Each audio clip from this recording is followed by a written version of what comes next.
Bonjour très cher. Nous pensons que nous sommes ensemble encore une fois aujourd'hui sur MC Kalinga TV. Euh, le live est en congé, mais la chaîne n'est pas en congé. La chaîne est toujours là avec nous. Et au niveau de la chaîne, nous pouvons continuer avec des, des émissions de ce genre où un enseignant passera, comme ça a toujours été. Et dans un jour, selon les disponibilités de nos enseignants. Et aujourd'hui, tout en disant merci à Madame Andy Kalenga, qui nous permet d'être là devant vous, et merci à tous ceux-là qui appartiennent à MC Kalenga TV. Nous voulons, pendant quelques 40 minutes, échanger avec nous tous sur un sujet de la Bible qui souvent porte à controverse.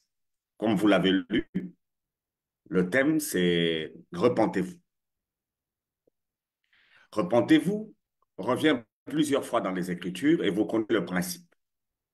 Le principe, nous vous l'avions donné en vous disant clairement que si on veut accepter une doctrine ou bien un enseignement biblique, il faut que cet enseignement réponde à un principe purement clair, parce que la Bible ne peut pas se contredire. La Bible, nous la divisons en quatre parties qui sont distinctes. Tout le monde connaît les deux parties, l'Ancien Testament et le Nouveau Testament.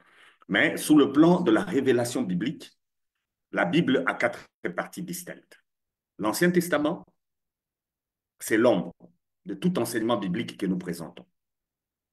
Les évangiles présentent la réalité ou le principe même de tout enseignement biblique que nous présentons, parce que les évangiles nous parlent de Jésus-Christ qui est sur la terre et qui est en train de confirmer ce que l'Ancien Testament avait dit d'une manière symbolique et qui nous dit que tout s'accomplit sur lui. Les actes des apôtres, c'est la pratique de ce que Jésus a enseigné. Il a enseigné à des hommes et il a envoyé ces hommes-là pour aller travailler. Et ces hommes-là sont les apôtres, les disciples. Quand ils sont allés travailler, leur œuvre est contenue dans les actes des apôtres. Là, nous avons la pratique de ceux-là qui ont réellement marché avec Jésus et qui, par la suite, ont fait le travail tel que Jésus leur a demandé. C'est pourquoi il est dit dans les Écritures que nous sommes fondés et bâtis sur les enseignements des apôtres. Et ces apôtres sont ceux-là qui ont marché avec Jésus et ceux-là qui ont connu Jésus après sa résurrection et sa glorification. Je pense ici à l'apôtre Paul et au médecin, l'apôtre Luc, qui a écrit les Actes des Apôtres et l'Évangile de Luc. Et enfin, nous avons les lettres, c'est-à-dire les épîtres. Ce sont des lettres. À partir de Romains jusqu'à Apocalypse, nous avons des lettres que les apôtres ont envoyées à des églises locales qui existaient à cette époque, ou bien à des personnalités qui s'étaient converties à cette époque-là. L'enseignement biblique, ou bien la doctrine de la Bible, doit se retrouver dans l'ombre, dans les principes, avec Jésus-Christ, et Jésus doit en parler. Nous devons retrouver cet enseignement dans la pratique. Les apôtres doivent en parler et nous devons retrouver ces mêmes enseignements dans les lettres, parce que ça doit être expliqué par les apôtres dans leurs écrits. Là, nous acceptons que nous sommes face à un enseignement biblique. Et tout enseignement qui ne répond pas à ce critère n'est pas un enseignement biblique. C'est-à-dire, si vous dites quelque chose que vous retrouvez dans la Bible, mais qui ne se trouve que au niveau, par exemple, des lettres, mais dans la pratique, il n'y a pas. Ce n'est pas un enseignement biblique.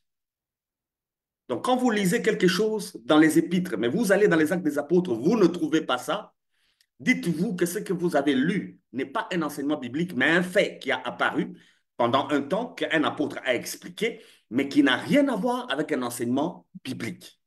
Si vous trouvez quelque chose qui n'est que dans l'Ancien Testament et dans les évangiles, il n'y a pas, ce n'est pas un enseignement biblique. De la même manière, si Jésus dit quelque chose et que vous allez dans la pratique des actes, il n'y en a pas, vous allez dans l'Ancien Testament, il n'y a pas, et que dans l'explication, il n'y a pas, même si c'est sorti de la bouche de Jésus, sachez-le que ce n'est pas un enseignement biblique. C'est quelque chose qu'il est en train de régler d'une manière ponctuelle. L'enseignement biblique doit répondre à la totalité, à la plénière des Écritures. Là, je voudrais traiter d'un enseignement qui revient dans toutes les religions et dans toutes les églises, et en particulier chez nous, les chrétiens. Le thème aujourd'hui, c'est répentez-vous. Cette interpellation, cet appel de l'enseignement de la parole de Dieu, cet appel de la prédication de l'enseignement de Dieu, repentez-vous, revient dans l'Ancien Testament, dans les évangiles, dans les actes des apôtres, comme dans les épîtres. Et ça prouve que c'est très capital. La repentance est très capitale parce que c'est un enseignement biblique. Maintenant, aujourd'hui, nous allons essayer tous ensemble, de mieux cerner cet enseignement et de le comprendre. Quand nous disons repentez-vous, à qui on s'adresse? Et qu'est-ce qu'on veut lui dire? Et c'est lui qui entend ça, qu'est-ce qu'il doit écouter? Qu'est-ce qu'il doit comprendre? Et c'est le travail que nous allons faire aujourd'hui. Alors, mon point de départ, c'est une lecture des Écritures que nous allons faire avec Luc, l'apôtre que Paul a envoyé. Luc n'a pas marché avec Jésus, mais Luc a marché avec l'apôtre Paul et il a connu l'apôtre Pierre.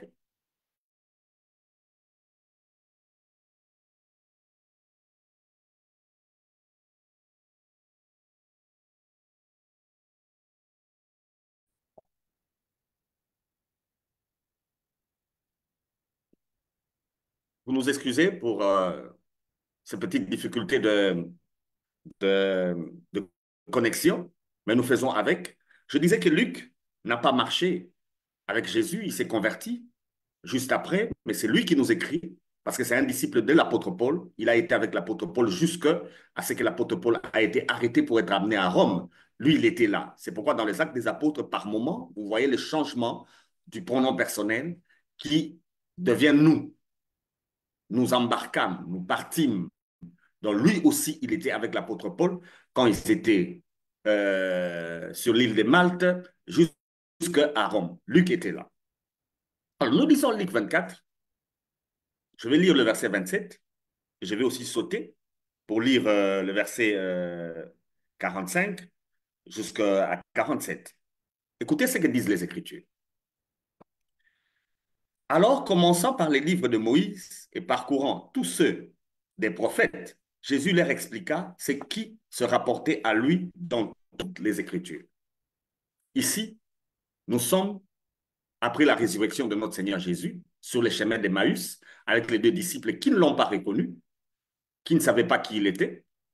Il parlait avec eux et tout ce qu'il doit dire, il les prend dans les Écritures. Si Jésus, avant de parler, se rapporte aux Écritures, qui sommes-nous pour parler sans lire les Écritures? Nous sommes désolés aujourd'hui avec ces hommes de Dieu qui parlent et qui ne se réfèrent pas aux Écritures. Si Jésus-Christ, la parole faite chair, ne parle pas de son propre chef, il se réfère aux Écritures, à combien plus forte raison, nous, aujourd'hui, quand nous devons parler, ne devons-nous nous référer aux Écritures? Les Écritures qui étaient à l'époque, c'est l'Ancien Testament. Et Jésus prend l'Ancien Testament, et dans l'Ancien Testament, il parle de lui. C'est pourquoi nous avons dit à quiconque veut étudier les Écritures ou la parole de Dieu, de ressortir Christ et pas autre chose. La Bible n'est pas là pour nous parler de David, la Bible n'est pas là pour nous parler d'Abraham, la Bible n'est pas là pour nous parler de Moïse ou de qui que ce soit, la Bible est là pour nous parler de Jésus. Quand Jésus lui-même prend les Écritures, c'est de lui qu'il parle. Il ne nous raconte pas ce que Moïse a fait ou ce que David a fait. Par les Écritures, il parle de lui. Et c'est comme ça que nous aussi, quand nous prêchons l'Évangile, quand nous enseignons l'Évangile, c'est de Jésus que nous devons parler, pas d'autre chose. Je suis désolé avec l'Église aujourd'hui, où nous voulons que les gens nous imitent, nous, où nous voulons que les gens suivent ce que nous sommes en train de faire, où nous voulons que les gens travaillent selon que nous pensons. Notre expérience avec les Seigneurs n'est pas l'Évangile. L'Évangile, c'est parler de Christ.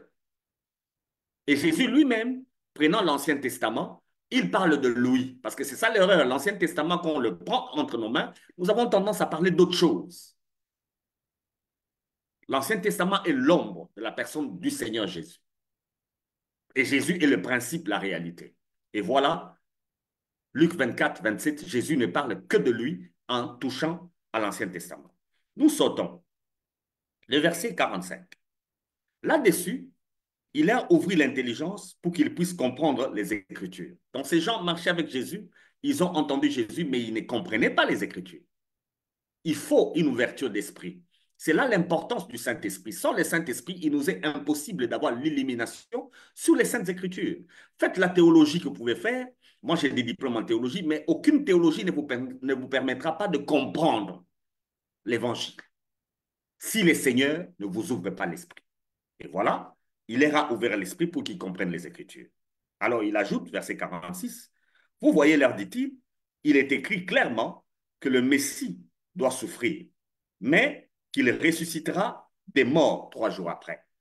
Verset 47, il est dit aussi que l'on annoncera de sa part à tous les hommes qu'ils doivent changer pour obtenir le pardon de péché. Et d'autres versions nous parlent de la repentance.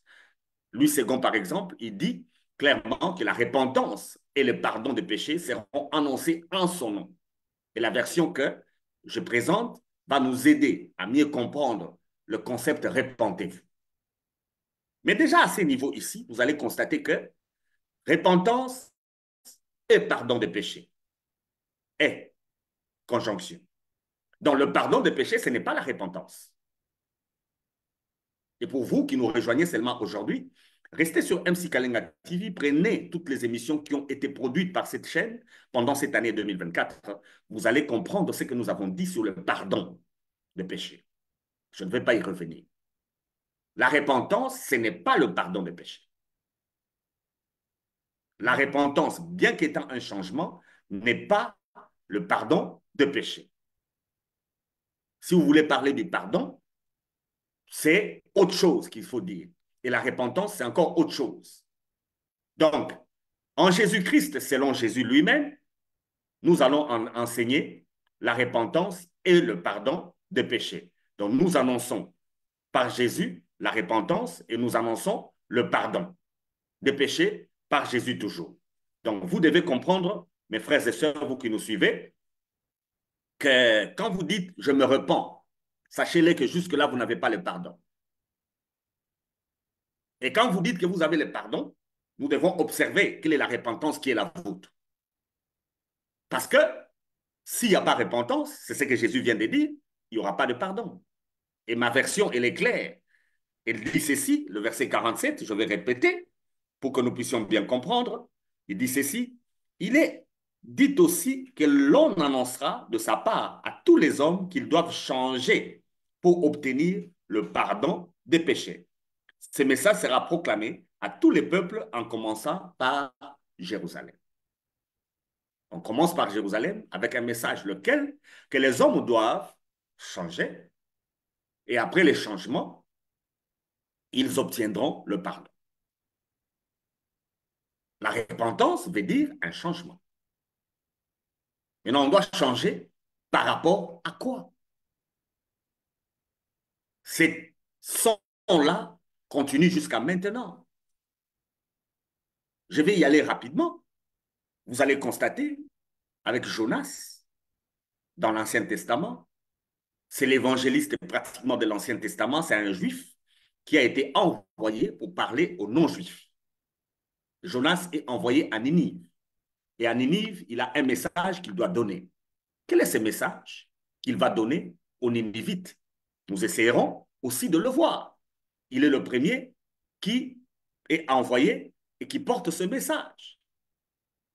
Et dans l'Ancien Testament, la plupart des prophètes envoyés venaient avec ce même message. Mais j'ai préféré prendre Jonas parce que lui, il a été envoyé en dehors d'Israël pour aller proclamer le message du Seigneur.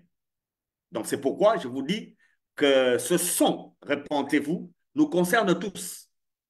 Il n'est pas à rejeter par qui que ce soit. Parce que depuis l'Ancien Testament jusqu'à aujourd'hui, ce son est toujours là avec nous. Repentez-vous. repentez-vous. Maintenant, de quoi il faut se repentir? Et la repentance doit conduire au pardon des péchés. S'il n'y a pas repentance, il n'y a pas non plus de pardon. Et c'est ce que Jésus lui-même nous a dit. Alors, nous prenons Jonas. Jonas, chapitre 1er. Je vais lire le chapitre 1er, verset 16. Je vais lire le chapitre 3, verset 8, pour gagner en temps, parce que la télévision, c'est aussi le temps. Je ne saurais pas abuser du temps de la chaîne, ni de votre temps. Le verset 16 nous dit ceci: ces hommes furent saisis d'une grande crainte de l'Éternel, et ils offrirent un sacrifice à l'Éternel et firent des vœux. Quand Jonas devait parler dans le bateau, il a dit ce qu'il devait faire. Et on l'a jeté dans l'eau. Et quand on l'a jeté dans l'eau, les gens qui l'ont jeté ont eu peur. Une grande crainte de l'Éternel, un changement de comportement, et ils ont offert des sacrifices à l'Éternel et ils ont fait des vœux. C'est un comportement des gens qui chacun priait son Dieu. Et Jonas ne priait pas. Et quand on lui a posé des questions, il a expliqué. Alors ils ont eu peur parce que Jonas leur a demandé de les jeter dans l'eau pour qu'ils aient la liberté. Parce que le bateau commençait à poser problème. Et quand ils l'ont jeté et qu'ils ont vu que la tempête s'est calmée, ils ont eu peur. Mais observez Jonas maintenant à Ninive. Il a lu, il parle. Au verset 8, je vais me limiter là.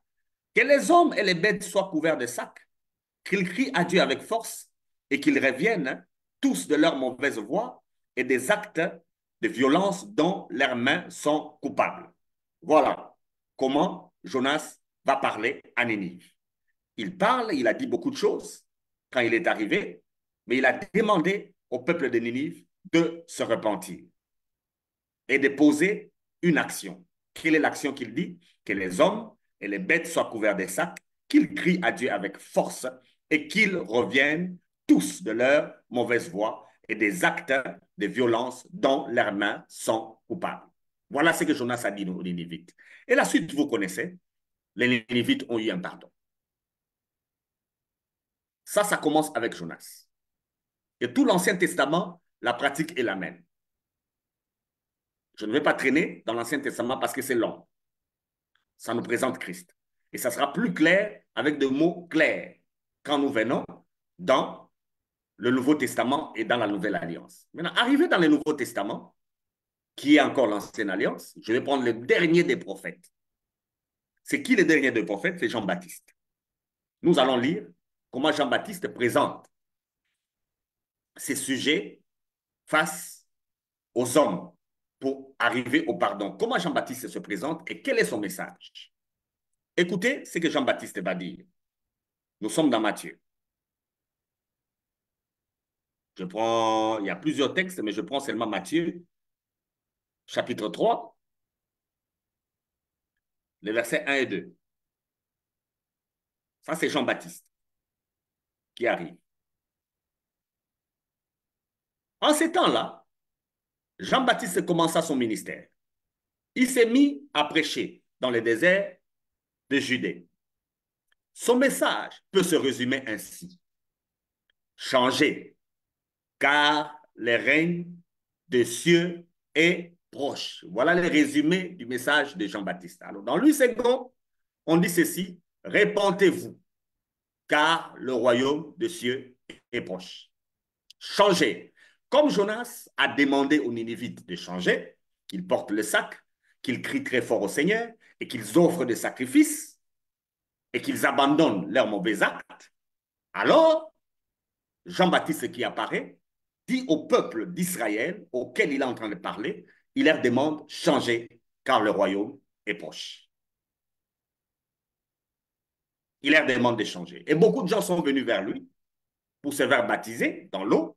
Et il leur a dit, à un moment donné, race des vipères qui vous a fait croire que vous pouvez fuir la colère de Dieu. Parce que pour Jean-Baptiste, la colère de Dieu devait s'exécuter sur les méchants, sur les mauvaises personnes.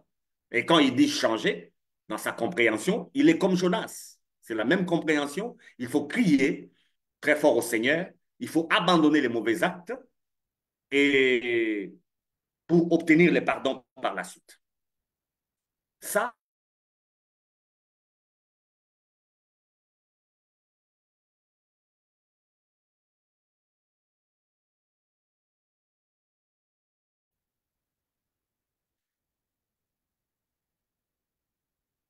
oui, je disais que ça, c'est le comportement lié à l'ancienne alliance, à l'Ancien Testament, où le peuple, quand on dit répands-toi, devait se conformer à ce que la loi lui dit. Il devait abandonner les actes contraires à la loi et il devait poser les actions que la loi lui demandait, c'est-à-dire offrir un sacrifice pour son mauvais acte. Et c'est ce que Jonas a demandé aux Ninivites. Et à chaque fois que quelqu'un a fait cela, il a abouti par une expiation venant de l'Éternel, c'est-à-dire un pardon lui était accordé. Mais ce pardon-là n'était pas un pardon éternel. Je ne sais pas y revenir maintenant. Après Jean-Baptiste, vient Jésus lui-même. Quel est le message de Jésus? Jean-Baptiste, le dernier des prophètes, ou bien les derniers serviteurs de l'Ancienne Alliance, a dit, repentez-vous. Comme Jonas, comme tous les prophètes de l'Ancienne Alliance, Élie et les autres, demandaient au peuple de se repentir. Jean-Baptiste, le dernier des prophètes, a dit au peuple, repentez-vous. Maintenant, Jésus arrive. Quel est le message de Jésus? Matthieu 4, je lis le verset 17. À partir de ce moment, Jésus s'est mis à prêcher en public. Le message qu'il proclamait peut se résumer ainsi. Changez, car le règne des cieux est tout proche. Même Jésus, il dit, repentez-vous, car le règne de Dieu est proche. Et c'est ce message que tous les apôtres ont entendu. Et à sa résurrection, nous l'avons lu dans Luc 24, il a rappelé ça aux deux disciples sur les semaines d'Emmaüs. Il leur a dit clairement, c'est en son nom que la repentance sera enseignée. C'est en son nom que la repentance sera prêchée pour obtenir le pardon. Donc, il l'a dit lui-même au peuple qui était en face de lui, changez, repentez-vous. Alors, quand nous disons il faut se repentir, ça signifie qu'il faut changer. Et c'est de l'Ancien Testament, ils ont changé par rapport à ce que la loi leur a dit. Mais qu'est-ce que cela signifie aujourd'hui? Ça sera mieux compris maintenant dans la pratique des apôtres. Ça sera mieux saisi avec les apôtres. Nous commençons parce que quand vous lisez les actes des apôtres, il y a deux apôtres qu'on met en exergue. Bien qu'on parle d'Étienne, on parle de Barnabas et de tous ces apôtres-là, mais Luc voulait nous présenter deux personnes. Acte 1 jusqu'à acte 12, un peu 13. Il s'agit de l'apôtre Pierre. Luc nous présente ce que le Saint-Esprit a fait avec Pierre et tout ce qui était autour de Pierre. À partir des actes 13, acte 14, jusqu'à 28, il s'agit de Paul. On nous présente ce que le Saint-Esprit fait avec Paul, bien que dans acte 15, on voit Paul à Jérusalem avec les Pierre et les autres. Donc Luc a séparé son livre en deux. Une partie, le ministère des apôtres en rapport avec Jérusalem, et une autre partie, le ministère des apôtres en dehors de Jérusalem, parce que c'est ce que Jésus a dit. On va commencer à annoncer à partir de Jérusalem jusqu'ailleurs. Maintenant, je prends l'apôtre Pierre dans Actes des Apôtres. Je commence par Acte 2. Là maintenant, Jésus est mort, il est ressuscité. Ce qu'il a dit aux disciples sur le chemin d'Emmaüs doit se faire. On a commencé à les faire. Les apôtres ont commencé à travailler. Nous sommes dans Actes des Apôtres. Je prends le chapitre 2 avec l'apôtre Pierre. Chapitre 2, pour gagner un temps, je prends le verset 38.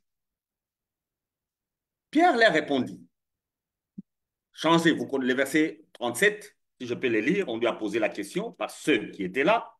Verset 37, ses auditeurs reçurent ces paroles en plein cœur et profondément bouleversés, ils demandèrent à Pierre et aux autres apôtres, frères, que devons-nous faire?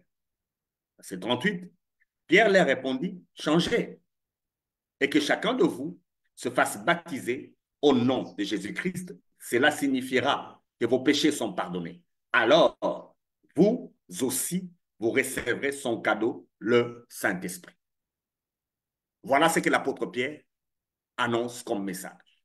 Il dit aux Juifs qui sont en face de lui, qui sont pieux, qui n'ont pas de problème avec la loi, parce que ce sont des Juifs pieux qui étaient au temple, ils n'ont aucun problème avec la loi, ils n'ont pas péché contre la loi, parce qu'ils sont venus, même à la Pentecôte, ils ont déjà offert, selon que Jonas avait demandé, selon que Jean-Baptiste avait demandé, ils sont venus jusqu'au temple. Mais quand il y a eu le bruit de la venue du Saint-Esprit, ils ont accouru à la chambre haute, ils ont entendu les messages, maintenant ils posent la question, qu'est-ce qu'ils peuvent faire? Pierre leur a dit, répentez-vous. Repentez-vous et soyez baptisés au nom de Jésus. Et si vous faites ça, ça signifie que vous avez le pardon. Ces gens n'ont pas mal agi. Ce sont des personnes pieuses. Ils marchent conformément à la loi, ils obéissent à la loi, ils respectent à la loi. Mais on leur a dit à eux aussi de changer et de se faire baptiser. Ils étaient déjà baptisés par Jean-Baptiste et par plusieurs autres, selon la tradition juive. Ils étaient déjà baptisés, mais on leur a dit de se faire encore baptiser. Cette fois-là, c'est au nom de Jésus. Parce qu'en Jésus, on va annoncer la repentance. Donc, la repentance de la loi n'est pas la même repentance que la repentance après la résurrection de Jésus. La repentance de la loi est un abandon de certains actes qui sont contraires à la loi. La repentance des apôtres est juste une décision à prendre pour ne suivre que Jésus. Mettre Jésus au centre. Ça, c'est l'apôtre Pierre. D'ailleurs, il le répète dans Acte 3, si vous prenez verset 19, ou bien 18, je commence par là. Mais Dieu a accompli de cette manière ce qu'il avait annoncé d'avance par tous ses prophètes, à savoir que son Messie devrait mourir après avoir enduré bien de souffrances. Maintenant donc, changez et tournez-vous vers Dieu pour qu'il efface vos péchés. Maintenant, le changement, c'est un détour vers Dieu pour que les péchés soient effacés. En fait, ce qui était dit sur la repentance dans l'ancienne alliance n'effaçait pas les péchés. N'effaçait pas les péchés. Mais pour que le péché soit effacé, cette fois-ci, la repentance prend la forme non pas d'abandonner des actes, mais de se tourner, de regarder à Dieu par une seule voie, et c'est la voie de Jésus-Christ lui-même. Ça commence à prendre une explication un peu plus claire avec les apôtres. Ça, c'est Pierre. Je vais prendre également Paul dans Acte 17. Donc, jusqu'à aujourd'hui, le message de la repentance est d'actualité. Nous devons parler de la repentance à l'Église. Parce que sans la repentance, il n'y a pas de pardon de péché. On ne peut pas dire que quelqu'un est pardonné si celui-ci ne s'est pas repenti. Entre-temps, nous devons maintenant comprendre c'est quoi la repentance. La repentance, selon Jonas, la repentance, selon Jean-Baptiste, la repentance, même selon Jésus, n'est pas la même repentance selon les apôtres. Ce n'est pas la même repentance. Parce que Jésus a servi sous la loi. Quand il dit au peuple de se repentir, de changer, c'est par rapport à la loi. Mais quand Jésus ressuscite et qu'il dit aux disciples sur le chemin d'Emmaüs que la repentance sera annoncée en son nom. Cette repentance-là est une autre repentance avec une autre forme. C'est cette repentance que Pierre a demandé aux Juifs qui sont pieux, des religieux qui obéissent complètement à la loi, mais on leur a demandé de se repentir.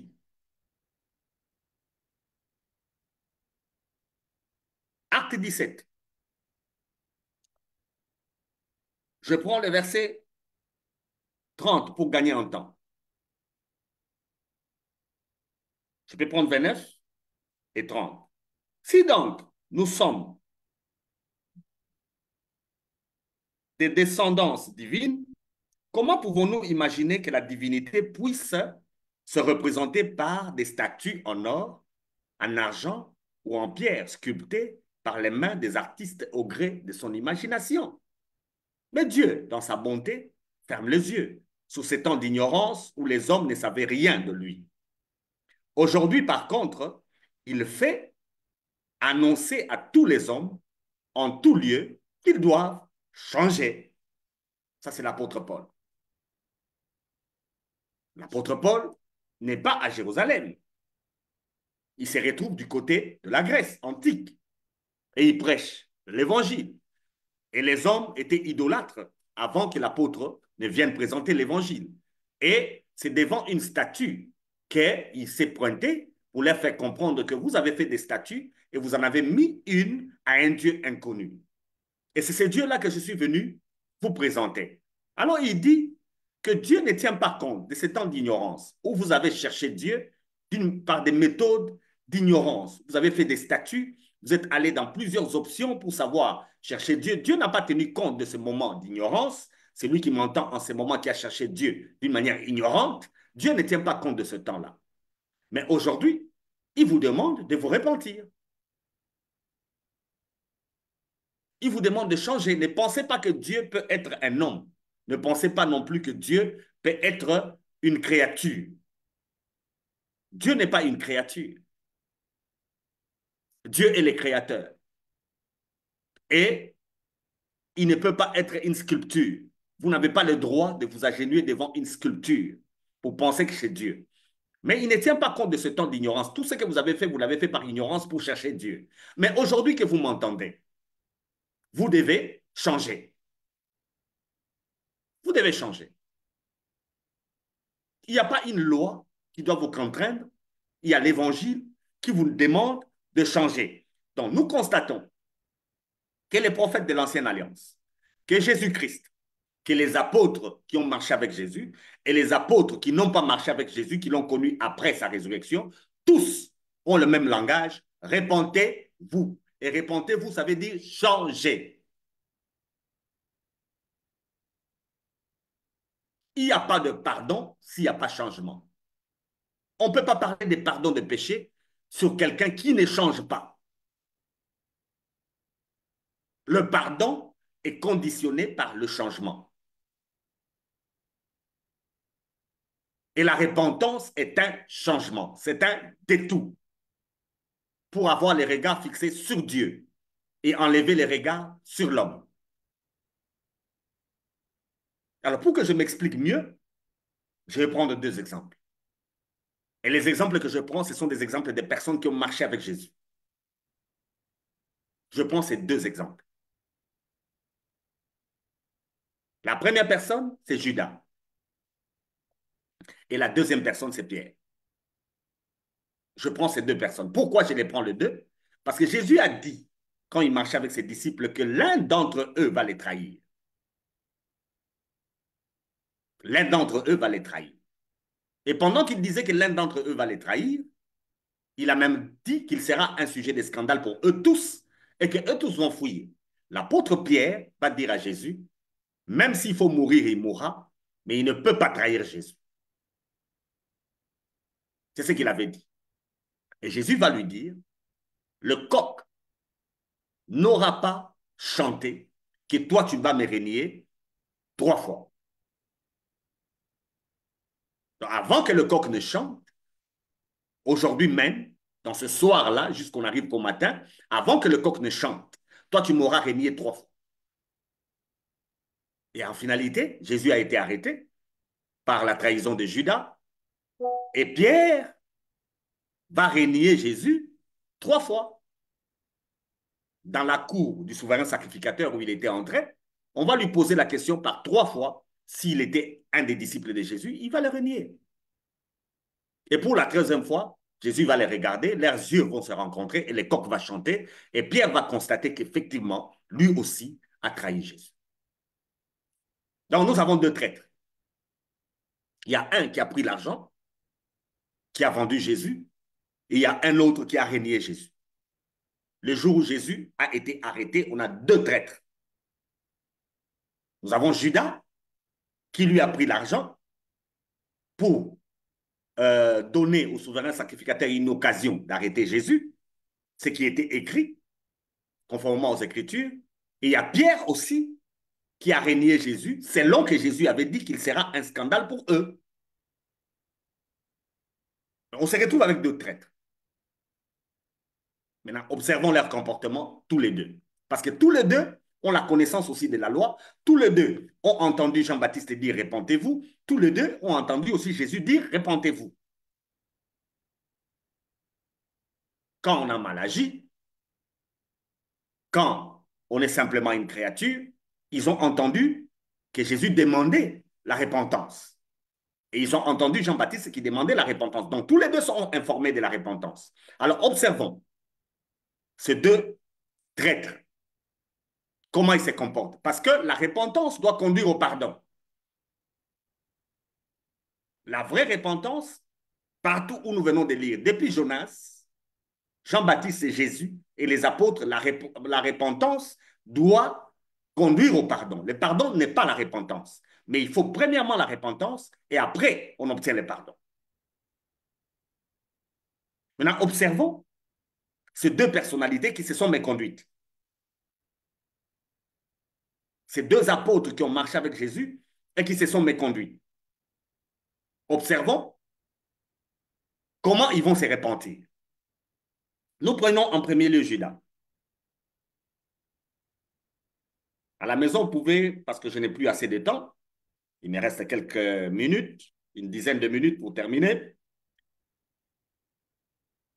À la maison, lisez les chapitres 26, 14 à 27 pour voir une histoire dans Matthieu. Moi, je prends Matthieu 27. Mais ça se répète dans Jean, ça se répète dans Luc, dans Marc, mais moi, je prends Matthieu. Matthieu, chapitre 27. Matthieu 27.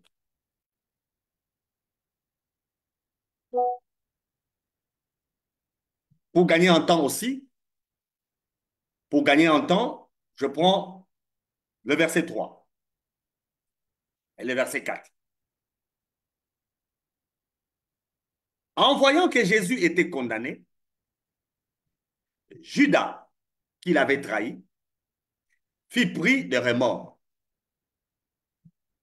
Il retourna auprès des chefs, des prêtres et des responsables du peuple et leur rapporta les 30 pièces d'argent en disant, j'ai eu tort de trahir un innocent et de le livrer à la mort.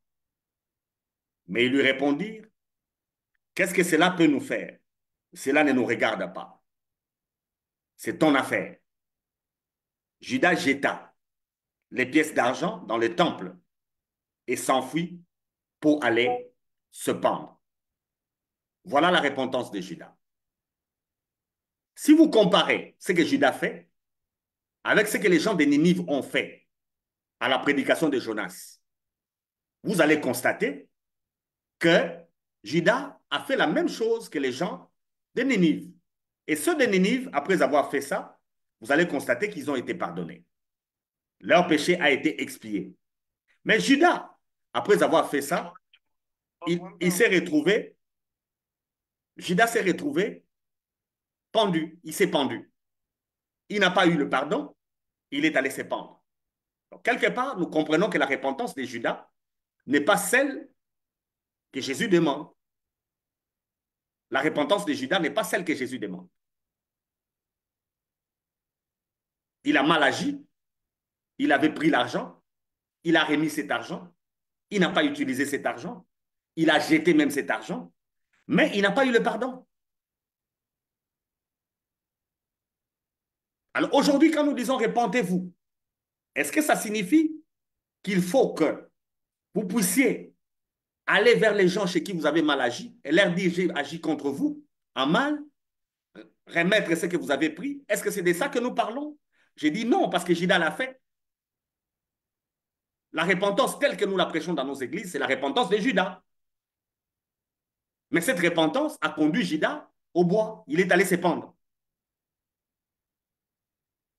Et c'est pourquoi jusqu'à aujourd'hui, la repentance de Judas garde les gens dans la culpabilité. Celui qui se répand, comme Judas s'était repenti, va rester coupable. Il ne se sentira jamais à l'aise. Après avoir remis, après avoir demandé pardon, après avoir parlé comme il a parlé, c'est lui qui fait comme Judas n'aura pas la conscience pure. Alors quand nous disons repentez-vous, ce n'est pas que vous fassiez comme Judas. Ce n'est pas faire comme Judas. Alors la deuxième personne, c'est l'apôtre Pierre. Il a renié Jésus. Et au chapitre 21 de Jean, la Bible dit ceci, verset 1er. Quelque temps après, Jésus apparut encore à ses disciples sur le bord du lac de Tibériade. Voici dans quelques circonstances. Simon-Pierre, Thomas, appelé le jumeau, Nathanaël de Cana en Galilée, les fils de Zébédée et deux autres disciples se trouvaient ensemble. Simon-Pierre dit aux autres, je m'en vais pêcher. Les autres lui ont dit, nous aussi, nous y allons avec toi. Donc Simon-Pierre, après avoir régné Jésus, qu'est-ce qu'il fait? Il retourne à son péché, là où Jésus l'avait pris. Jésus l'avait trouvé pêcheur de poissons. Il lui avait dit, je ferai de toi pêcheur d'hommes. Mais quand il a trahi Jésus, il a pris l'option de rentrer là où Jésus l'avait trouvé, vers la pêche. C'est pourquoi le péché est une mauvaise chose. Parce qu'il y a beaucoup de gens parlant de la grâce. Ils sont en train de se méconduire, mais tout ce qu'ils disent, ce n'est qu'une justification. La conscience, avec le péché, la conscience ne peut pas être tranquille. Quand vous vous méconduisez, votre conscience ne sera jamais tranquille. Pierre s'est méconduit en niant qu'il a marché avec le Seigneur. La suite, c'est quoi? Pierre est retourné à les pécher. Il n'a plus eu le courage, bien qu'il a constaté au tombeau que Jésus était ressuscité. Pierre est rentré pécher. Les femmes ont dit que Jésus était ressuscité. Ceux qui étaient sur le chemin d'Emmaüs sont rentrés. Ils leur ont dit que Jésus était ressuscité. Mais Pierre prend l'option d'aller pécher. Pourquoi? Parce que sa conscience est en train de le travailler. Il avait renié le Messie. Mes frères et sœurs, ne vous cachez pas derrière la grâce. Je sais que vous ne pouvez pas tromper votre conscience. Quand on se méconduit, la conscience est en train d'agir. La grâce n'est pas une licence pour que les gens se méconduisent. La grâce n'est pas une licence pour permettre aux gens de faire ce qu'ils veulent. Tout est permis, mais tout n'est pas utile. Tout est permis, mais tout n'édifie pas. Et le message de la parole de Dieu, c'est que vous puissiez changer. Vous ne pouvez pas, après votre conversion, vous comporter comme avant votre conversion. Pierre rentre pêcher les poissons comme il était avant que Jésus l'avait appelé. Donc ne vous cachez pas derrière le message de la grâce. D'ailleurs, le message de la grâce en soi n'existait pas. Nous avons l'évangile et l'évangile, c'est l'évangile de la grâce. Nous avons l'évangile. Et l'évangile, effectivement, c'est l'évangile de la grâce. Alors Pierre est allé pêcher. Alors arrivé là-bas, verset 4, déjà les jours commençaient à se lever. Jésus est là, debout sur les rivages, mais les disciples ne se doutent pas que c'est lui. Il les appelle. Eh les enfants, vous avez quelque chose à manger? Lui, second dit, avez-vous trouvé du poisson? Ils répondent, rien du tout. Verset 6. Jetez donc le filet du côté droit de la barque, leur dit-il alors. Vous ferez une bonne prise. Ils les lancent et voilà qu'ils prennent tant de poissons qu'ils n'arrivent plus à hisser le filet. Le disciple que Jésus aimait dit alors à Pierre, il s'agit de Jean, c'est le Seigneur. En entendant que c'est le Seigneur, Simon-Pierre, qui avait enlevé sa tunique pour pêcher, la remet et se jette à l'eau. Il y a des gens qui enseignent ici que Pierre était nu, il s'est habillé parce qu'il avait honte. Ce qui est une chose fausse. Pierre est rentré pêcher les poissons. Il vient d'avoir le poisson. Mais on vient de lui dire que c'est Jésus qui est de l'autre côté. Quand il comprend que c'est Jésus, il abandonne les poissons, il va vers Jésus. Voilà la repentance. Voilà le changement. Il quitte les poissons qu'il est venu chercher et il va vers Jésus. Voilà un changement de comportement. Il a dit à ses amis, allons pêcher. Il avait besoin de poissons. Ils ont pêché pendant toute la nuit. Ils n'ont rien eu, mais ils viennent d'avoir le poisson. Pourquoi ils ne tirent pas le poisson? Parce que Pierre comprend que le Seigneur est là pour lui. Et si le Seigneur est là pour lui, il abandonne le poisson et il va vers Jésus. Voilà la repentance de Pierre. Et quand il arrive de l'autre côté, il ne dit pas à Jésus, j'ai mal agi contre toi. Il va trouver Jésus. Nous lisons la suite. Les autres disciples regardent la rive avec la barque en remorquant le filet plein de poissons, car ils ne sont qu'à une centaine de mètres du rivage. Une fois descendus à terre, ils aperçoivent un feu de braise avec du poisson posé dessus et du pain. Quand Pierre est arrivé là-bas, il va trouver Jésus avec du poisson. Et ils étaient en train de griller ensemble avec Jésus. Ils n'arrivent pas là-bas. Vous allez m'excuser avec la les réseaux, je disais que quand Pierre est arrivé de l'autre côté, il va trouver Jésus avec du poisson. Il n'est pas arrivé là-bas pour commencer à dire, je me suis trompé, j'étais renié. Ce n'est pas ce qu'il dit. Il va vers Jésus. Et c'est ici que je conclus en nous disant que quand nous voulons parler de repentance, la repentance n'a pas commencé avec les prophètes. La repentance n'a pas commencé avec les hommes. La repentance a commencé avec Dieu. Si nous voulons nous repentir, nous devons nous repentir comme Dieu se repent. Alors, si Dieu se repent, c'est que la repentance n'a rien à voir avec le péché. La repentance de l'ancienne alliance, de l'Ancien Testament, avait à voir avec le péché. Mais dans l'ancienne alliance, dans l'Ancien Testament même, nous avons la repentance de Dieu. Je vais lire cette repentance. Si Dieu se repent, c'est que la repentance n'a rien à voir avec le péché. Si Dieu se repent, c'est que la repentance doit être expliquée autrement. Quand nous disons repentez-vous, nous devons nous repentir comme Dieu se repent. Et nous venons de voir la repentance de Pierre, qui est différente de la repentance de Judas. Judas a remis, Judas a réparé ce qu'il avait fait. Pierre n'a pas réparé, Pierre est allé vers Jésus. Voilà la différence. La repentance de Judas, c'est selon l'Ancienne Alliance. La repentance de Pierre, c'est selon Jésus. Jésus dit que la repentance sera annoncée en son nom et le pardon. Quand on a dit à Pierre, c'est le Seigneur, Pierre abandonne les poissons et il va vers Jésus. Voilà la repentance. Tout abandonner et aller vers Jésus. Genèse 6. Je vais lire le verset 6. Il est dit ceci. L'Éternel se repentit d'avoir fait l'homme sur la terre et il fit affliger en son cœur. L'Éternel se repentit d'avoir fait l'homme. C'est une erreur si la repentance doit être un regard fixé sur l'homme. Parce qu'au verset 5, l'Éternel vit que la méchanceté des hommes était grande sur la terre et que toutes les pensées de leur cœur se portaient chaque jour uniquement vers le mal. On ne peut pas se repentir en regardant l'homme. Si on regarde l'homme, on verra que l'homme est toujours tourné vers le mal. C'est comme ça que Judas, après avoir remis l'argent, ça ne s'est pas il est allé se pendre. La repentance, il faut se tourner vers Jésus. C'est ce que Jésus nous demande. Dans Luc 24, il faut se tourner vers lui. Quand nous disons repentez-vous, c'est-à-dire tournez-vous et regardez à Jésus. C'est tout.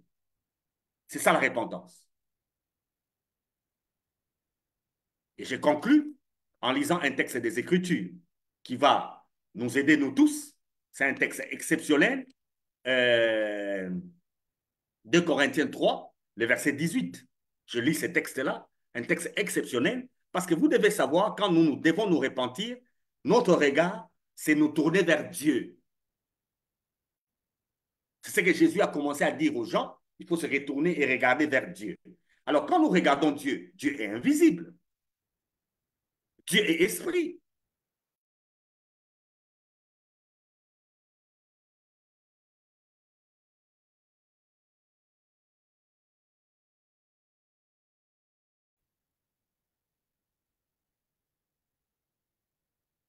Je suis de retour, vous nous excusez par rapport à la connexion. Jésus-Christ est l'image visible du Dieu qui est invisible. C'est à Jésus qu'il faut regarder. Comme Galates 1 nous le dit également, il a dit aux Galates, c'est l'apôtre Paul, il leur dit, qui vous a façonné, vous devant qui Jésus-Christ a été peint comme un crucifié. En fait, le prédicateur aujourd'hui a comme travail de présenter Christ. Il a comme travail de parler de Jésus.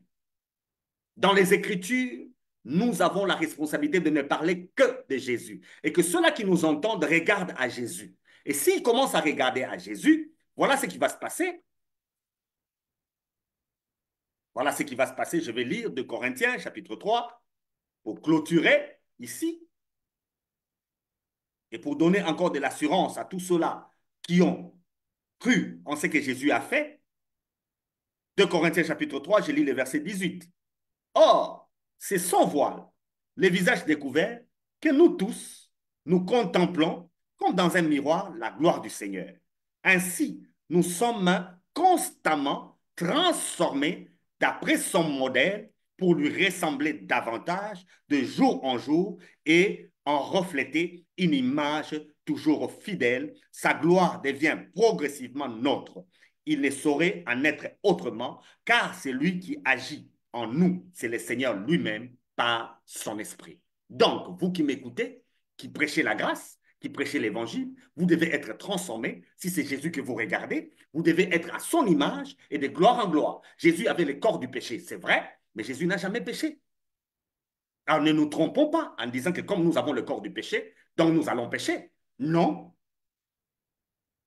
Si nous prêchons la repentance, c'est-à-dire nous devons regarder à Christ. Or, si quelqu'un est en train de regarder à Christ, il est transformé à l'image de Jésus de gloire en gloire. C'est ceux qui vont vous observer verront Jésus. C'est comme ça que le mot chrétien veut dire comme un Christ. Si Jésus n'a jamais volé, si Jésus n'a jamais pris la femme d'autrui, si Jésus n'a jamais triché, si Jésus n'a jamais menti, le chrétien ne peut pas le faire. Même si on a ce corps ici, on ne peut pas le faire. On porte le corps du péché, mais on a en nous le Saint-Esprit de Dieu qui agit et qui nous transforme parce que c'est lui qui crée en nous et le vouloir et le faire. Et le travail de l'Église, c'est de peindre Jésus comme un crucifié, comme un incarné, crucifié, enseveli, ressuscité et glorifié. Et ceux-là qui sont en train d'écouter cela sont transformés à son image de gloire en gloire. Et cette image, nous la portons. Et quand les gens nous regardent, ils nous voient comme ils ont vu Jésus. Ils nous voient comme Christ est. Ils nous entendent comme s'ils entendaient Jésus. Ils nous parlent comme s'ils parlaient à Jésus. Et ils nous suivent comme suivant Jésus. Alors je continue à dire que ce message est d'actualité. Repentez-vous, qui que vous soyez. Et la repentance, c'est regarder à Christ. Et quand vous regardez à Christ, la conséquence, vous avez le pardon de vos péchés. Et si vous avez le pardon de vos péchés, vous êtes transformé à son image de gloire en gloire. Je dirais merci à Madame Andy Kalenga et je dirais merci à vous tous qui appartenez à cette chaîne et qui nous avez permis d'être là, qui nous suivez. Je vous dirais merci pour votre temps que vous nous accordez en direct ou bien même en rediffusion. Je vous dirai merci. Et la chaîne reviendra, je crois, l'année prochaine avec les lives, avec un autre thème, un autre sujet. Mais pour l'instant, nous sommes arrivés à la fin et d'autres serviteurs de Dieu vont passer, ils vont présenter d'autres sujets et d'autres thèmes. Que Dieu vous bénisse et à la prochaine.